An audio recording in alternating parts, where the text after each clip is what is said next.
of the matter is that money is so shameful Mm. because we have not been taught to talk about it. Mhm. That's just what it is. And so when we have clarity in our values, we're living our financial story, not somebody else's. Yeah, yeah, yeah, yeah. Going in. Let's go. Let's go.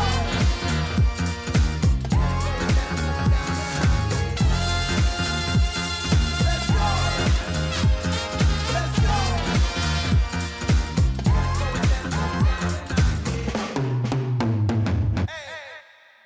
Okay, welcome, welcome. We're in here for another fabulous episode of Adventures in Business Live. Amani's here, Mandy's here. What's new, Mandy? How was your weekend? Hi, Amani. Happy Monday. Well, we moved, Amani. The renovation is happening and we moved, and moving is so much different now than it was 9 years ago, the last time we moved, and I feel like I was in a bar fight. I feel good sore. I felt my body feels sore, but good sore right now. So I don't have to go between 2 houses anymore. We're in our renovation rental, which has many stairs. So we're getting a lot of glue. We're getting a My poor husband yesterday, he was walking down the stairs. He was walking so slow. He's like, "There's so many stairs." I'm like, "I know. There's a lot. There's a lot of Yeah. stairs." But we're happy. We moved and we're in. We're in. Okay. Good. Yeah. Congratulations. Glad it's working out. Thank you. What about you? That's good. What I want to hear about you were at WEC, MPI, WEC. WEC last week at the Yeah. conference. What were your highlights, lowlights? So not to be lowlights. Highlights. Well, I did 28 interviews in about 3 days. Wow. And so that was with about 40 people. So I was busy. Yeah. The city did well. The city was great. They did a great job hosting us. Convention center was nice. Our good friend Taylor and I did a session together that went very well. So that was Good. fun. Good. Taylor So Smith meetings today. Yeah. yes, yes, yes. So that was good. And yeah, yeah, it was all good. No complaints over here. Okay, the next one is in San Antonio in 2026. Then it comes to Vegas in 2027. Then Anaheim in 20 no, then Denver in 2028, then Anaheim in 2029. Ooh, lots of middle of the country stuff. I like that. That's Yeah. good. Yeah. Yeah, yeah, yeah, How yeah. do you how do you process like 28 interviews? And if I know you, you were extremely prepared for them. But then after the interviews, you're like consuming information from people and processing. Like, how do you process that? Like, how does your brain go through 28 interviews and then or are you still processing? Are you like, I haven't had pancakes yet. I haven't processed. Like, how do you do I that? haven't had my pancakes yet, but I would say just like yeah, this takes time. This takes time, and then like coming home, and I'll cut up some clips this week and do that.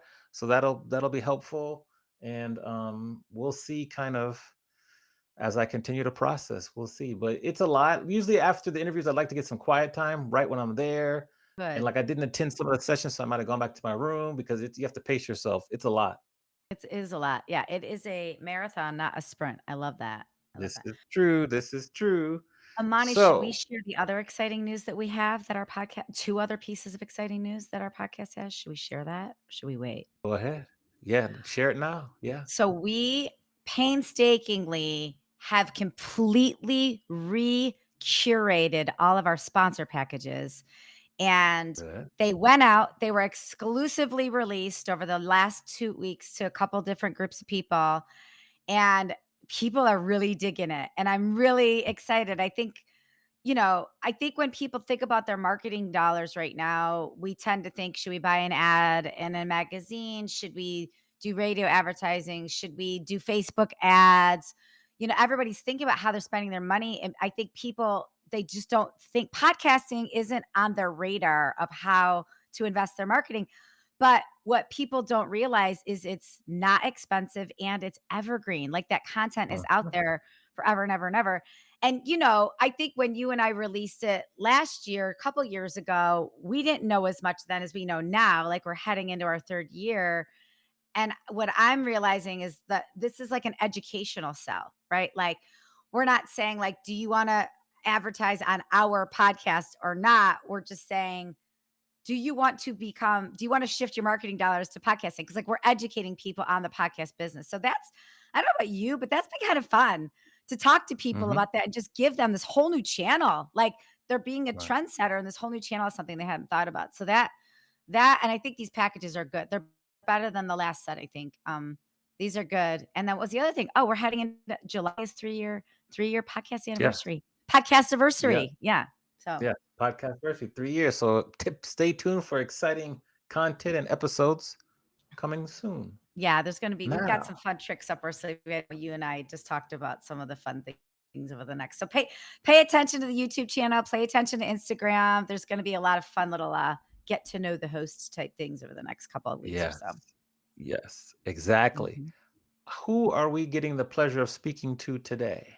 Oh, Mani, we've got a real amazing human today. I'm so excited. We have the creator of the Courage Coalition podcast. She's the founder of the CR Financial Foundation. She is also involved with the Fostering the Summit Foundation.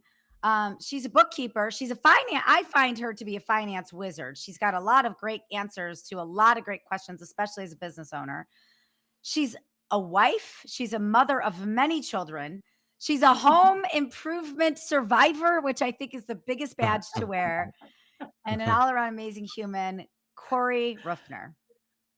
All right. Welcome, Corey, Oh, to the stage. I'll give you a round of applause here. Round Welcome, of applause. Corey. thank you, thank you, thank you. So good to see you. Thanks for making time for us today. Yes. I love it. I'm honored. Thank you for having Heck me. yeah. Mandy, you take it away. We're gonna switch it up a little bit. You can start off with the first question this week. Ooh, Amani, stumper. I like that. I like when you switch it up. Like, I normally sit patiently after the introduction and Amani goes in for a zinger. I like that. Okay, good, because I got a lot of questions. No zinger this Okay. week, or not yet. So you talk a lot. We'll get into the business and everything that you do first, but I kind of want to lay some groundwork because when you talk about money, you talk so much about values, and I think people so Mm. many times are like, they don't think about morals and values and ethics when they think about money. They don't tie those two things together, but so many decisions you make have to be morals, right? Especially financial ones. Mhm. So you talk a lot about financial stories and how we still might be running our finances in outdated ways based on like past beliefs or past stories and how this might hurt us. Can you explain your philosophy on this and as business owners, like how we can shift gears on this? Absolutely. I think it's my passion, how I lead, but our values are our North Star. They're literally what lead us. And I don't think we talk enough about being clear in our values and what they mean. If we clear in our values, they literally can be a magnet that helps us in life. And I mean marriage, business, money, relationships, all of it. They are the foundation of who we are as a human. Talk about money, we think of like this black and white structure. Just this is how you do it, this is how you don't do it, and this is how we were taught to do it, and then we're taught not to do it. And that's if you're lucky enough to be taught anything, right? Because the fact of the matter is that money is so shameful because we have not been taught to talk about it. Mm-hmm. That's just what it is. And so when we have clarity in our values, we're living our financial story, not somebody else's. But if you don't have clarity in your values, then you are living somebody else's financial story. Your grandfather's, your mother's, your father's, your husband, your wives, doesn't matter about. There's a belief, if you go back to science in our amygdala, our beliefs were between the ages of 7 and 10, maybe 6 and 11, depending on the person. And we were told the story at that time, whether verbally, and we're still living it unless you have been given tools to reverse those stories. I think that's really compelling because as I think about like my own financial journey, I think about like money, I was always taught not to talk about money. That's nobody's business. Mhm. And when I got Mm. together with my husband, he embarrassingly publicly talks about money, where I'm like, don't do that. But like his parents were both in the financial sector. Like that was, they sat around the table talking about money. It wasn't a thing. They didn't talk about how much money they had or didn't have. It was just, they talked about money the way you talk about what you're having for dinner. Like it wasn't a thing. And as a result of that, he's very comfortable talking about it, where I'm like, I am not, that's my private information. But I feel a little stunted because had I been talking about it my whole life, I might be thinking about it differently. So like, what advice, since you are a parent, and remember me, you have 6 kids, right? 6 Okay. kiddos, 6 yeah, they kiddos. range from ages 6 to Okay. 31. There's a big So gap. when you Ooh. talk about finances with your kids, like what do those Yeah. conversations look like? What advice you have for parents just to like get over not talking about money with your kids? So, really just what you said about Scoot and his family, we talk all the in the com regular. Last night was Sunday dinner, so everyone is in the house for so there's 14 people here. I can think of right now, money came up. The price of silver Hmm. came up. Mm. How to we were just talking about how if we saved dollars a month. I was talking to my 13-year-old Mhm. about this. If you saved $100 a month, so you earn $1,200 this account by the time you retire, and we compound Mhm. interest because that is what is missing. Our education system, we graduate knowing the derivative of some complex math problem, but you don't understand credit card interest. Mhm. Yeah. Right? You don't understand compound interest. And we've got to start changing that in the home because I'm not sure our school system's going to change. I am working on that, by the way. Of course But you are. you know what? It's like we have to sit around the table and say, what do you want to change about your financial system? If you're talking to a 16-year-old who wants the pair of Nikes that cost $260, what are you willing to get there?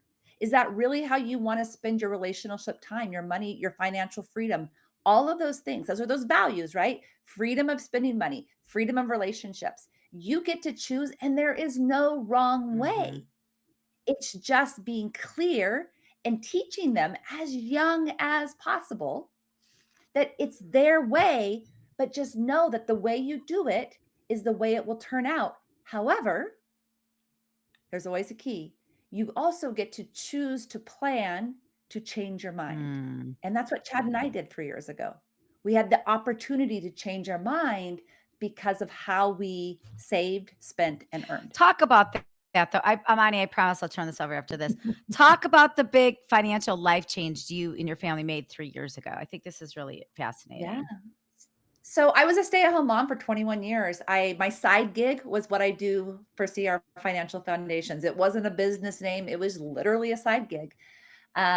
We did foster care for 13 years. So being a mom and being a foster parent was my full-time job. And I did this to, pad the vacation fund because I've always been a travel junkie and I love numbers. And so we lived coach.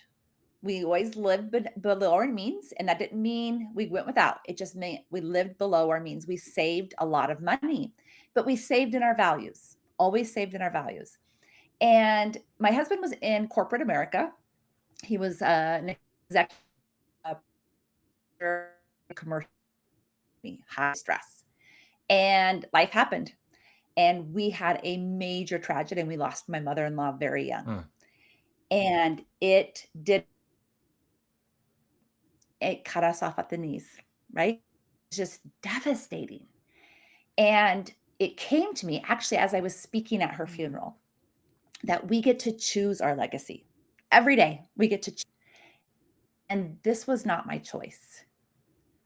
I'm not going to choose to let my children see society say what was successful and what was not, what was joyful and what was not. And I think that's what we were living, even though we had so many choices. The 9 to 5, working, making 6 figures, doing it the way it's always been done. We were living in the confines of that boundaries.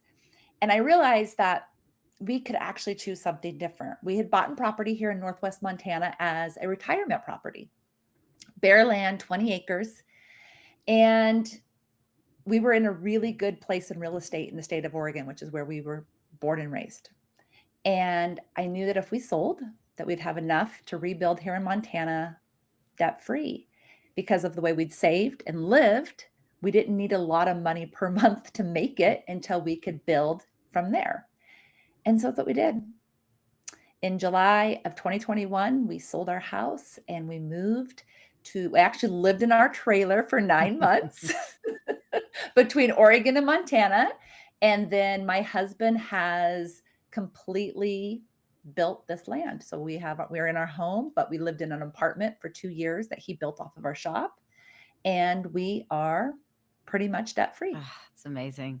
And you've got a Mm. brand new house that you built as a family, and your kids got to participate Yes. and see the hard work and live in that too. Yes. That's so In cool. all of it. Yeah. And be able to bring that as a part of their belief system and their value system. Yeah. It's awesome. So maybe to continue on this conversation, in your opinion, what are maybe the top 5 myths about money that we consistently see and hear about? I think the number one thing, first of all, is that it's hard. I mean, I believe that because of our lack of communication about it, our lack of talking about it, it has this stereotype that it's hard. It's hard to earn, it's hard to save. It's not very hard to spend. We love to spend it, Mhm. but it's hard to earn it and it's hard to save it. And I don't think I know that that is just a belief system, and it's also about not being clear. Um, Another myth is that you can you can you can have an abundant mindset if you save a lot. And abundance and scarcity are a funny thing. Scarcity mindset again, and I'm going to explain this for a second. I had a huge savings. We saved almost 50% of our income a month. And I was in scarcity mindset. And someone's going to say, like, how is that possible? The possibility is because I was not clear. I'm sure that I could earn more and I could always save more if I needed to. It was a little bit of the fear factor. I've got to have enough so I never end up where I was.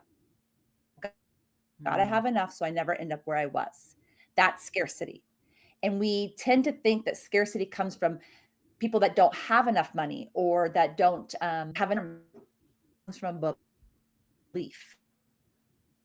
I think that is a huge one that we really have to look at how we look at money. And abundance is about the ability to know that you can always earn more and you can always save more. And it's about living in that beautiful middle ground where you get to live and save, be protected for your Mm. future. Hmm, interesting. Okay, so any other myths that come to mind? Because I think you listed 3 or 4. Top uh, it looks one way.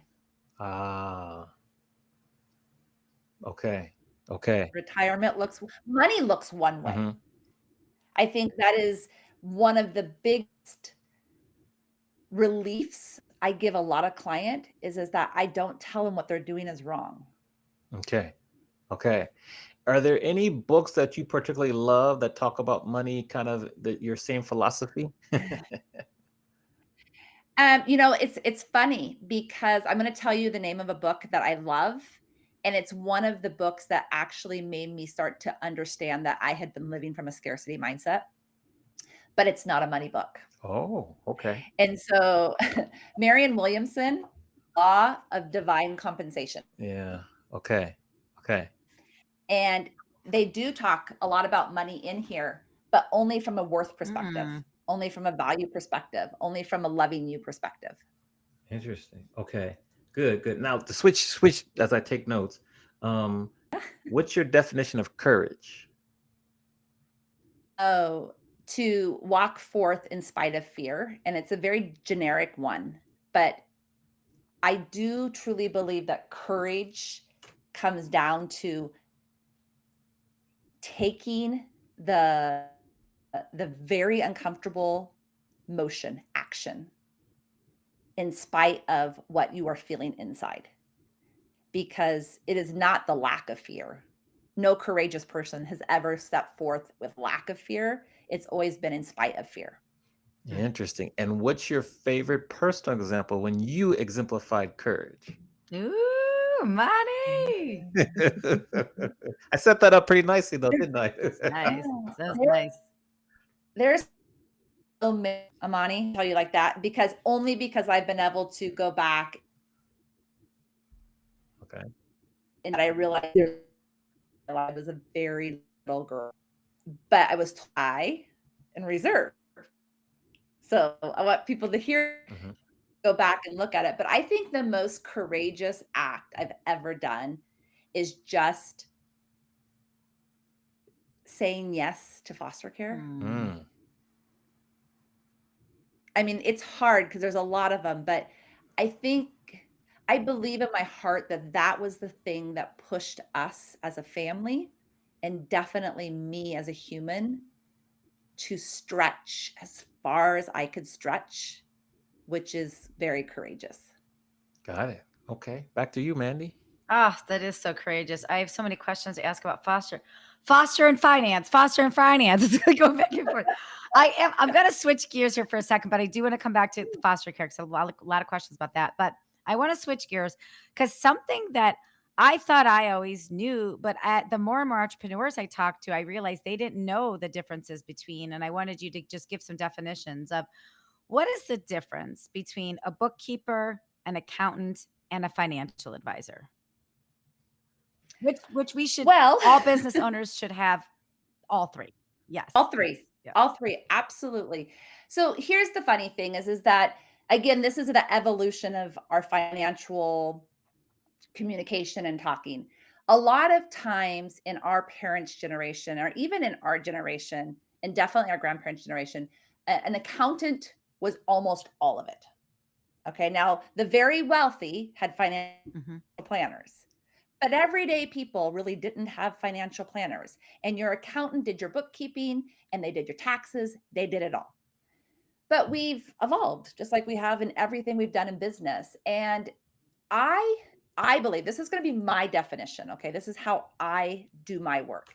I believe a bookkeeper should be a friend, okay? They should be someone that's willing to walk next to you, really get to know your business and your life because I talk about values.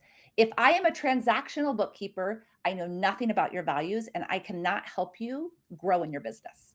So my goal is that I know all like friends. I want to know about their lives.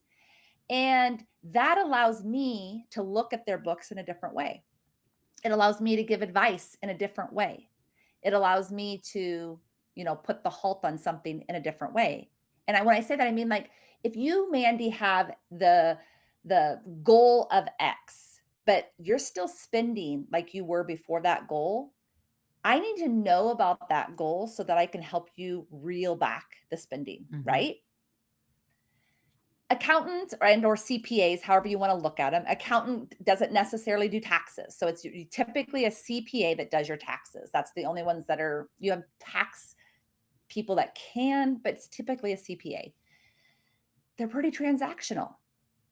But I have also learned that there's really good CPAs that are going to do a little bit of what we're talking about here. They're going to say, you know what? No, no, no, no. In March, quarter one, we need to be doing this in order to prepare you for quarter four. Mhm.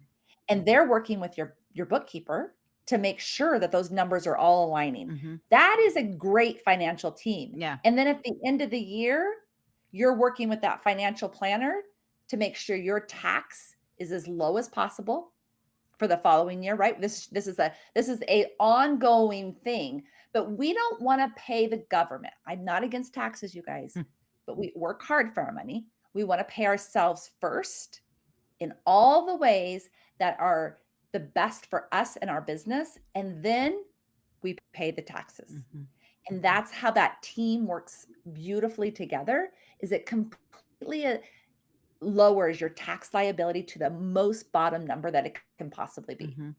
I appreciate this explanation because over the years as a business owner, I've done it all the ways. I've had an accountant who did my taxes and was a bookkeeper, or just had somebody on the team doing the bookkeeping. Mhm. I've had, I've done it all the different ways. This is the first time in 20 years of business that I have three different people doing three different things, but they can sync up, and it is magic when they can sync up. And I think this is the best way because you've got Mhm. three different sets of eyes looking at it completely differently, but advising each other, maybe even sharing perspective. So as a business Yeah. owner, this is how I prefer to do it.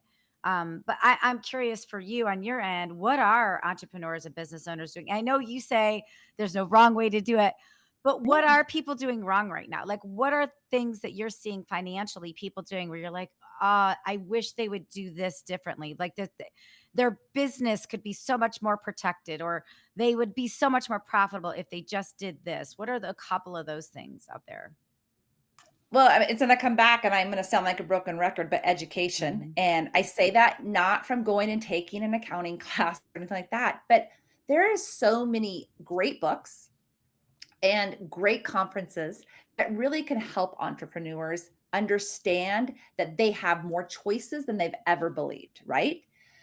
But two, it's I think what it comes down to is one, it's never too early to start keeping track of your money. Mhm. I think that's the biggest fear. It's like, I just don't have the money to keep track of my money. You can keep track of your money as an entrepreneur. You don't have to hire somebody, but you have to do it. And if you're not going to do it, then you've got to pay somebody else. Otherwise, you're going to lose money, one, in expenses, and two, a lot of times, probably in fines and penalties. That's Mm. just the fact, especially if you have payroll employees. Mhm. It's just a lot to keep up with.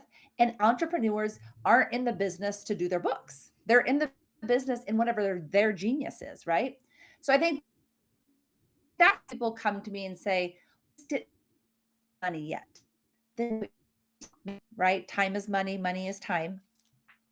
And then, you know, I do a lot of Mm. cleanups. And that is because business owners don't ask enough questions. And the reason they don't enough what questions, right? Taught that we go and see an accountant who is the expert. Hey, but I don't understand this. You need to explain it Mhm. to me, right? And then lo and behold, down the road, they're like, but I told them that's not the way it was supposed to be. So it's just that confidence in you, and this is your baby, this is your business, and it's just like your kid you take to the doctors, you know them better than anybody else. It doesn't matter if they're a doctor. Mhm. You know them better. Same with your Mm. business. You know the else in the world. It's okay to ask questions. Good to know the question to ask that are just dangerous enough to make somebody stop and pause themselves. Yeah. Interesting. Great Yeah. advice. Can we go back to when you said retirement looks different? Can you explain Yeah. how the difference between what we're taught retirement should look like and what you've experienced in terms of Mhm. how retirement looks different? Yeah, absolutely. So, first, it starts with knowing who we are. And I think that a lot of listeners will probably be like, well, exactly. I'm going to challenge you on that, right? I don't know that you do. What is it, those five core values that really stick you in your foundation? And what do they look like now, depending on your age, right? 10 years from now, 20 years from now, and at retirement? Each of us wants some retirement. We don't all want the same thing. There are people that literally want it, and that is beautiful. And different, all seven continents, right? There's also this belief like 401ks, and there's going to be a lot of pushback on this. I don't believe that's true for everybody. because there are certain individuals that know themselves extremely well. And I'm going to use an example here, okay? I have a client and he is an amazing orchid grower. He grows orchids, that's what he does. And he actually feels really uncomfortable, not because he doesn't understand an IRA, but giving something that is controlled by him. Mm, And this could be that scarcity mindset. I'm not going to say it's not, but he has $1.2 million worth of mm, orchids. And in his mind, that is his retirement. And I'm like, that is beautiful. I love that. But now tell me your plan. So it's not that it has to look a certain way. It has to align with who you are and how you can do it. Because I can tell you the perfect way to plan for retirement, but if you're not going to do it, you're not going to do it. So what's the point? Right? We have to know what we'll do and then live in that and plan in that. And so my challenge to him was is that needs to all be written down. He already has somebody that will come in and broker all of them if something were to happen. So the information needs to be passed to your wife. You can't just keep it in your Yeah. head, right? So it's having clarity, owning that, just owning it. Don't feel shameful about it. Own it and then planning for it. mm. Okay, okay. What is your thoughts on where does real estate ownership factor into your kind of strategy and plans and thoughts? So, from a personal perspective, it is very high. I Mm, love real estate. Okay, that's a personal love. Now, it's not for everybody. I also have a husband that can build a 3,600 square foot home by himself. So, I have a little bit different input, right? right. But real estate to me has never failed me. Mhm. Never. We have never been failed by real estate.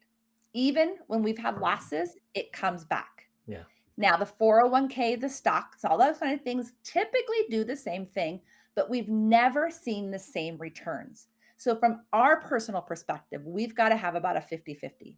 We have a retirement plan, we have a 401k, but our next investment is more real estate because Mm. for us, that's what makes sense. And that's what feels. I'm going to go back to feels because our money is emotional. And if you think it's not, that is the biggest lie you can tell yourself. We emotionally can be connected to that real estate. Interesting. Okay. Now we gotta switch gears again. I'm curious. I'm curious to understand what is a holistic courage coach? What does that mean? So we talk about our values, right? And we all have this dream inside of us, whether we are conscious of it or not. We were born with it. This is my belief. Okay. This is my belief. Mhm. We were born on purpose with a purpose. But the problem is that we don't get taught to listen.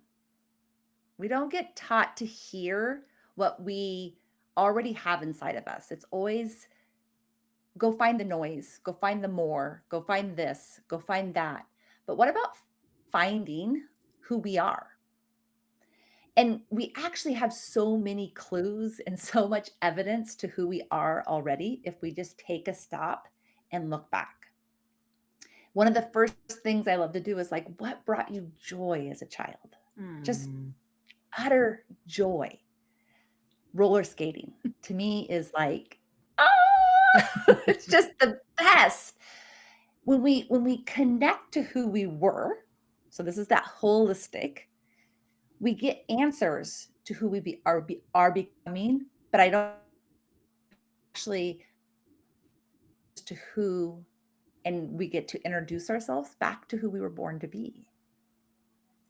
It's all inside of us. And I talk about numbers and foster care. All of that evidence was in me from probably about 4 years of age and up. But I wasn't taught to love that part of me or to look at it in a different way. It had to look a certain way. And that's how when I talk about holistic courage coaching is getting people to really just say hello to themselves again and see if that is actually what they've been looking for all along. Mm. You give me a lot to think about here. I'm thinking, Mandy, what do you think? I Take want to over. hang. Well, you marinate on that, Amani. I want to hang here while Word. we're talking about courage, and I want to talk about your Courage Coalition podcast. So, tell us about that, and how did this come about? You know, everyone's starting a podcast, but nobody continues with the podcast. Your podcast is great. So, how did that come about? Um, uh, it literally an idea that stumbled out of somebody's mouth one day, and I thought about that, and I thought, yeah, that's not for me. Because we were talking about how much I love being a guest. I love talking to people and really diving into who they are and all the things. And within 24 hours, the name came, the person that could help me get started, because I am not a tech guru. And I started. I am an action taker, and I don't believe that anything will ever be perfect. So the longer I wait, the longer I'm telling myself I'm not worth it. Mm. The one is not worth it. That's one of my mottos is if you do it for one, then do it. What if the podcast was only meant for one person? Then is that person not worth it? Because it came to me for a reason. Yeah, it gave me this process, but the title came to me, the way I wanted to, talk to people came to me, and I thought, nope, this is for the one. I just started. There's no reason I have to, if I hated it a year from then, because it's been a year, we just hit it a year at the beginning of June. Congratulations. Thanks. I didn't have to continue. Yeah. I could change my mind. I think we so get wrapped up in the thought that if we start something, it's forever. Mm. It doesn't have to be forever. It can be for however long it is a part of that season of your life. And the podcast has been nothing but a beautiful gift. Mm. At the conversations, the real raw conversations I've had with humans that bring awareness to subjects that we need to talk more about. Not just money, because it's not just about money. I do a lot of solo casts on money, but there is a lot of mental health. There's a lot of entrepreneurship. There's a lot of there's just all kinds of things. Whatever really comes to the guest, and we have just this real conversation like we're having right here. There's no pre-questions. It's just really raw conversation. Mm. That's beautiful. How do you find your guests? I mean, I know we have different ways of finding it. How do you find your guests and how do they find you? I leave it up to luck or to God. That's what I'll say, because I don't search people out. I rely on conversations. I rely on comments. So if someone says a comment, I'm somewhere and it draws my attention, I ask myself why. And if it's something that I think I want to have a further conversation about, I ask. I've only been told no once, and that tells me a lot. And that one actually just recorded. It took her about a year, Mm. but she finally was like, Oh, what a great thing for the coalition of like courage too. courageous. Yeah, that's Yes, right. great. Yeah. And we talk about the and actually a comment. Someone sent me a comment recently and said, I had a really raw conversation with my son about mouth. And it was very raw and it was very open and vulnerable. And this person said, understand that I am not wrong. There's nothing wrong with me. Mm. Your son made me see that I Oh, feel the same. that's cool. Yeah. Yeah. That's awesome. Now, we've come to the time of the show where we flip the script and we let you ask both Mandy Okay. and I a question. Nothing is off limits. So, who do you want to ask the question to first, and what is that Okay. question? Okay. So it's going to be to both of you guys. And this was the one I thought about after listening to your guys. Like, what do you want to ask them? But I have Yeah, a second. sure. Sure. Do you have money conversations with your spouse? and or children? Well, I'll let Mandy answer this one because I have neither of the above at the current time. So I'll let Do you Mandy answer talk this about one. money with your dog? What? Yes. Yeah. Go ahead, Mandy. Yes, yeah. I mean, my husband and I talk about money all the time. We have a rule though, because I don't like to talk when I'm winding my brain down for the night. I think I might have mentioned this to you one time, Corey. After dark, I can't talk about money. If it's nearing bedtime, I can't talk about money. I can't, and it's not just money. It's just like I can't talk about a topic that's going to rev my brain back up. And Mm. it is a party up in this noggin. So like it takes a lot to get it to the calming process takes a couple hours. So we have a rule Yes. of like, okay, no talking about money at bedtime, no talking about money after dark kind of thing. I've made it a couple exceptions to that, which is hard for my husband. He's a finance guy. Like and this is Yeah. literally like changing his socks. This is not a thing where it really revs me up. Like it really revs me up. So we have that, but we talk about money a lot. Like Good. yeah, all the time. There's nothing off limits. And I will say to his credit, when we started dating, because he was so open and vulnerable about talking about money, it rubbed off on me. Like it got me more vulnerable to talk about money too, which I hadn't done before. So yeah, we do. I love that. Mhm. I love that. Okay, then Amani, then the second one's gonna skew is Okay. um, what is one piece of advice you guys are almost at your 3-year podcasting anniversary, and this is you podcast. No, this is the only one I do now. The other one's like on permanent hiatus.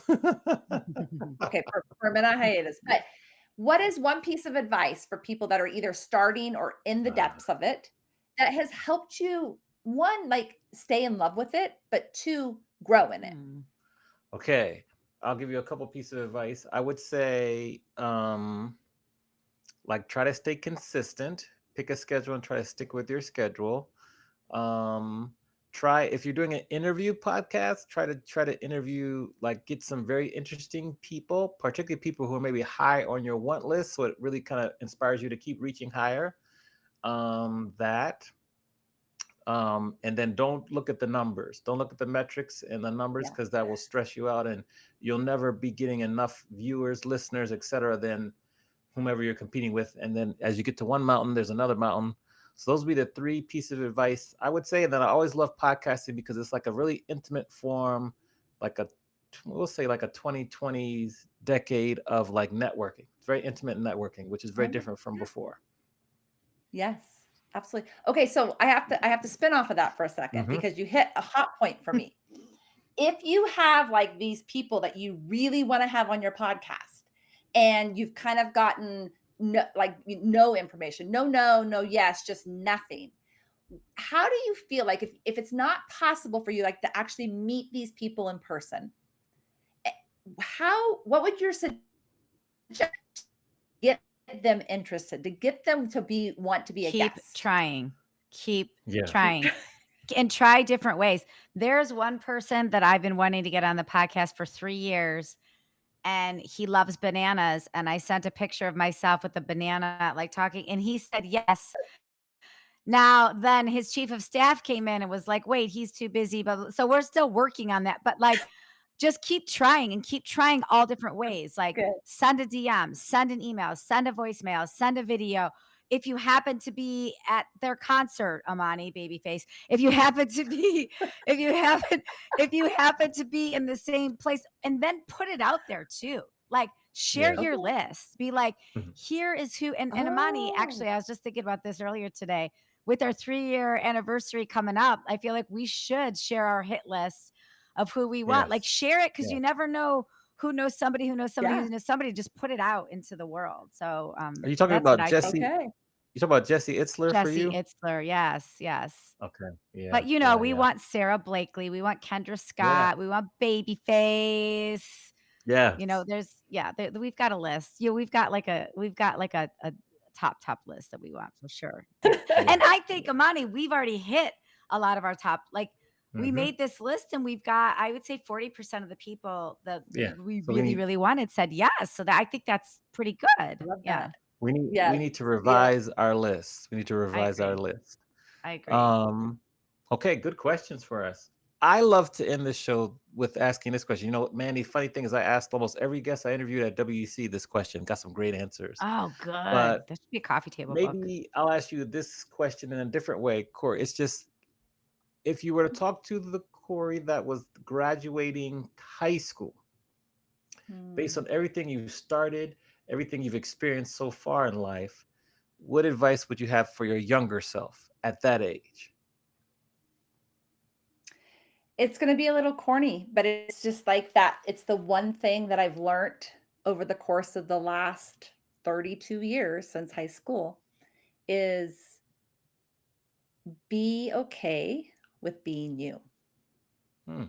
Thing that I've learned, everything that has been one of those aha moments came back to understanding that I actually have everything inside of just have to be in it enough to use it. Well said. That's not Beautiful. corny. That's not corny at all. I No, love that's it. beautiful. Yes. Mandy, take us home. I have two final questions.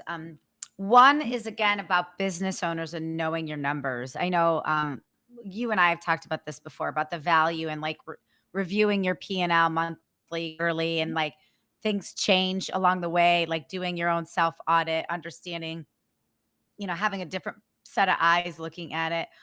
What advice do you have for business owners that don't know their numbers, that don't look at their numbers, that are kind of afraid to look at their numbers? Like, what advice do you have for business owners just to get more comfortable with the numbers, even if the numbers aren't great a couple months in a row, or maybe they're great sometimes and not great others because they're ebbs and flows? Like, what advice do you have to get more Well, I intimate think with what the you numbers? just said was perfect is that you can't just take one snapshot of your numbers to truly understand your numbers. So, first of all, don't look at one P&L and say, "Oh my gosh, my business is failing." That's just not accurate. But I think the first thing I would do is the conversation. Who is it you? Have a conversation and just to be vulnerable and say, I want to understand this more and I need to know if you're a good person to help me with that. And if you're not, that's okay, but I got to find somebody that is. Because you understanding and not being able to give a cash based analysis or anything like that, but just understanding what on report says, right? Because a lot of you can get like a P&L from each quarter that year or that quarter compared to last quarter and kind of see where you're growing or where there's problems. It's understanding little things like that. It has nothing to do with accounting terminology. It's just breaking it down to understand how your baby smells, how your baby looks, how your baby laughs. It's just like a child. It is baby, it's your business. I love that. Okay, I lied. I have two more questions. Sorry, Manny. Because you No. just spawned something. We're talking about business owners, but what about the people in the audience that are entrepreneurs, right? They work for a company, maybe they're in college. Like, what advice do you have for them to get more intimate, more comfortable with understanding their own personal number, their own personal finances? Like, how much does it cost to live my life once a month? And what do I have left, kind of thing? Absolutely. This is actually where I do 90% of my coaching is in personal finance. Mhm. So, yes, I have coaching that's in part of every package of my business owners, but I do personal finance coaching, and it's a couple things. Go back. I want you to go back, and I want you to think about the first thing you can remember about money and write it down. And then I want you to write about what that made you feel, how it made you feel, because understanding how you think about money is critical in everything you do in Mm. money. Okay. And then it's asking yourself those values. What do I want? Like, I don't care about the bottom line right now. I want to know why you believe what you believe and what do you want? Because again, money is emotional. And if we believe that it's not, you will never have any understanding of it. You have to understand why you believe or think about money the way you do. There's people that actually believe that people that have more than $100,000 a year, $300,000 a year are bad people because they were taught that as a child, Mm. right? So we have to understand why we believe what we believe about money. And then two, it's collect your evidence. There is nothing more mind-blowing to my clients when they collect their evidence and they say, "I spent what on eating out?" Yeah. I actually have a client who I worked with who did just that. I thought she was gonna vomit. Mm. And 1 year later, she called me and said, "I paid off my car." Mm. Because she was clear on where the money was going. It's a zero baseline budget, is what I believe. Every dollar has a purpose. You need to give your money a job. And when you do that, you know exactly where your money's going and it's exactly where you want it to be going. Beautiful. Beautiful, beautiful, beautiful. Okay, now this is my last question, I promise. You have so many great resources on your website. And for those that are watching, it's rolling on the ticker. It's crfinancialfoundations.com. Or if you're listening, just head to the website. But you have so many resources on the website.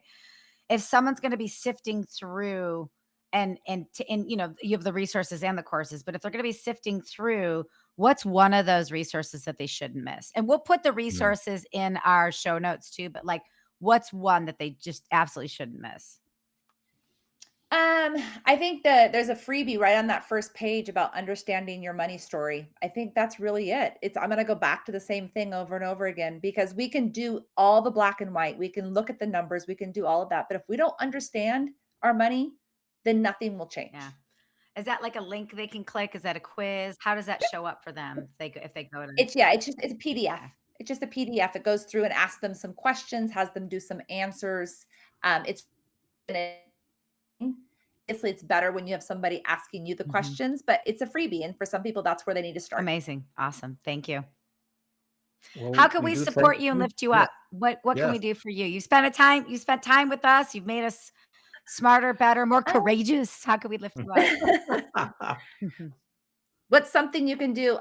We are actually, you know what? We kicked off a nonprofit this year. My husband and I produced a nonprofit that's called Fostering the Summit, and the dream is to create pivotal change in the foster care system in the way children age out.